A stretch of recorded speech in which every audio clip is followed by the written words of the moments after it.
নাম ওমর, পদবি ফারুক, সত্য মিথ্যার পার্থক্যকারী। পিতা খাত্তাব ইবনে নুফায়েল, মাতা হান্তামা বিনতে হিশাম, বিখ্যাত সেনাপতি হিশাম ইবনে মুগিরার কন্যা। বংশ কুরাইশ বংশের বনু আদি গোত্র। জন্ম রাসূল সাল্লাল্লাহু আলাইহি সাল্লামের জন্মের 13 বছর পর। মামাতো ভাই ইসলামের শ্রেষ্ঠ সেনাপতি খালিদ বিন ওয়ালিদ রাদিয়াল্লাহু আনহু। বাসস্থান জাহিলি যুগে মক্কার জাবালে আকিব এর পাদদেশে বনু আদি গোত্রের বসতিতে, যা পরবর্তীতে তার নামে জাবালে উমর, উমরের পাহাড় নামে পরিচিত হয়। শৈশব ও কৈশোর। শৈশব সম্পর্কে বিস্তারিত তথ্য পাওয়া যায় না, তবে তিনি একরোখা স্বভাবের ছিলেন। মক্কার নিকটবর্তী দাজ্জান নামক স্থানে পিতার উট চড়াতেন। পিতা খাত্তাব ছিলেন কঠোর ও নিরস প্রকৃতির। ওমর রাদিয়াল্লাহু আনহু ক্লান্ত হয়ে বিশ্রাম নিলে পিতা তাকে মারধর করতেন। যুবক বয়স ও যোগ্যতা। যৌবনের প্রারম্ভেই যুদ্ধবিদ্যা, কুস্তি, বক্তৃতা, বংশতালিকা শিক্ষা, নসবনামা বিদ্যা ইত্যাদি বিষয়ে পারদর্শী হন। বংশতালিকা বিদ্যা উত্তরাধিকার সূত্রে লাভ করেন। তার যুগের শ্রেষ্ঠ কুস্তিগীর ছিলেন এবং আরবের উকাজ মেলায় কুস্তি লড়তেন। বিখ্যাত ঘোড়সওয়ার ছিলেন। কাব্য প্রতিভাও ছিল এবং তৎকালীন খ্যাতনামা কবিদের প্রায় সব কবিতা তার মুখস্থ ছিল। বাগ্মিতা ছিল তার সহজাত গুণ। মক্কার গুটি কয়েক শিক্ষিত ব্যক্তিদের একজন ছিলেন। ব্যবসা বাণিজ্যে জড়িত ছিলেন এবং এই উপলক্ষে বহু দূর দেশে গমন করেন, যা তাকে বিভিন্ন জ্ঞানী গুণী ব্যক্তির সান্নিধ্যে আসার সুযোগ করে দেয়। জাহিলি যুগেই তার সুনাম সমগ্র আরবে ছড়িয়ে পড়েছিল এবং কুরাইশরা তাকে দূতের দায়িত্বে নিয়োগ করত। ইসলাম গ্রহণ। রাসূল সাল্লাল্লাহু আলাইহি ওয়াসাল্লামের নবুয়তের ৬ষ্ঠ বছরে ইসলাম গ্রহণ করেন।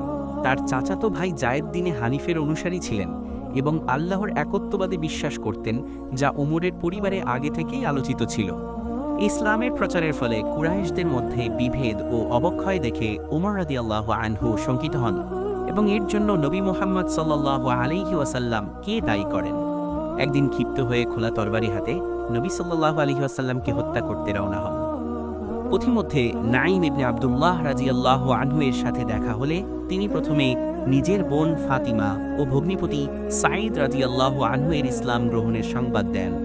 রাগান্বিত হয়ে বোনের বাড়িতে গিয়ে তাদের প্রহার করেন, কিন্তু ফাতিমার রক্ত ও দৃঢ়তা দেখে এবং সূরা তহার আয়াত শুনে তার হৃদয়ে পরিবর্তন আসে।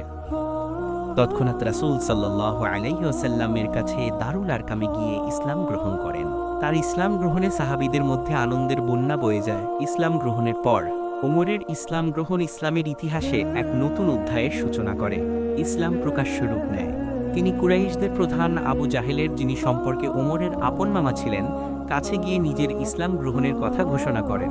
সাহাবীদের নিয়ে প্রকাশ্যে কাবা ঘরে নামাজ আদায় করেন।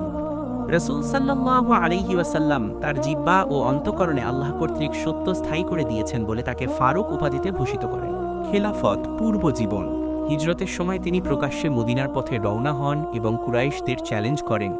রাসূল সাল্লাল্লাহু আলাইহি ওয়াসাল্লামের জীবদ্দশায় বদর, উহুদ, খন্দক সহ সকল যুদ্ধে অংশগ্রহণ করেন এবং বিভিন্ন সারিয়ায় নেতৃত্ব দেন। বদর যুদ্ধের বন্দীদের ব্যাপারে তার পরামর্শই আল্লাহ পছন্দ করেছিলেন। এ যুদ্ধে তিনি নিজ মামা আশি ইবনে হিশামকে হত্যা করেন, প্রমাণ করেন সত্যের পথে আত্মীয়তার প্রভাব নেই। রাসূল সাল্লাল্লাহু আলাইহি ওয়াসাল্লামের ওফাতের পর খলিফা নির্ধারণের সংকটে গুরুত্বপূর্ণ ভূমিকা পালন করেন এবং আবু বকর রাদিয়াল্লাহু আনহু এর নাম প্রস্তাব করেন। খলিফা আবু বকর রাদিয়াল্লাহু আনহু এর শাসনামলে তার প্রধান উপদেষ্টা ছিলেন এবং সব বিষয়ে সহযোগিতা করতেন, যদিও ক্ষেত্রবিশেষে ভিন্ন মত প্রকাশ করতেন। খেলাফতকাল হিজরি 13 থেকে 23 সন। হিজরি 13 সনের 22 জমাদিউস সানি 13 আগস্ট 634 খ্রিস্টাব্দ। আবু বকর রাদিয়াল্লাহু আনহু এর ইন্তেকালের পর খলিফা হিসেবে দায়িত্ব গ্রহণ করেন।